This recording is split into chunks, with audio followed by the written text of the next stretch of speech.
ওম ভগবদ্গীতা পঞ্চম অধ্যায় কর্ম সন্ন্যাস যোগ শ্রীকৃষ্ণের অর্জুনকে উপদেশ।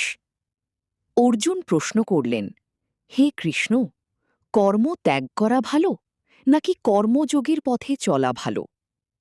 তখন শ্রীকৃষ্ণ বললেন, কর্ম ত্যাগ এবং কর্মযোগ দুটিই কল্যাণের পথ।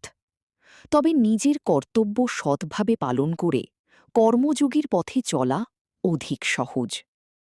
শ্রীকৃষ্ণ বোঝালেন, শুধু কাজ ছেড়ে দিলেই সত্যিকারের সন্ন্যাস হয় না।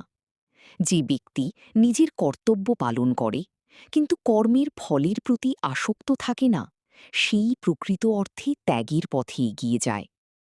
মানুষ যখন নিজের কাজ ঈশ্বরের উদ্দেশ্যে সমর্পণ করে, তখন কর্ম তাকে বন্ধনে আবদ্ধ করে না। শ্রীকৃষ্ণ আরও বললেন, জ্ঞানী ব্যক্তি সব মানুষের মধ্যে সমান আত্মাকে দেখতে পান। তিনি জ্ঞানী, বিনয়ী মানুষ, গরু, হাতি, কুকুর কিংবা অন্য প্রাণীর মধ্যেও সমভাব দেখেন। যে ব্যক্তি সুখে অতিরিক্ত আনন্দিত হয় না, আবার দুঃখে ভেঙে পড়ে না, যে নিজের মনকে নিয়ন্ত্রণ করতে পারে, সে ধীরে ধীরে অন্তরের শান্তি লাভ করে।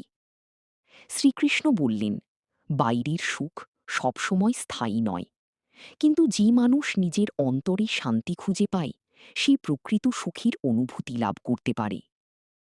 পঞ্চম অধ্যায়ের মূল শিক্ষা: কর্তব্য পালন করো, কর্মের ফলের প্রতি অতিরিক্ত আসক্ত হইও না, সব জীবের প্রতি সমভাব রাখো, মনকে নিয়ন্ত্রণ করো এবং অন্তরের শান্তির পথে এগিয়ে চলো।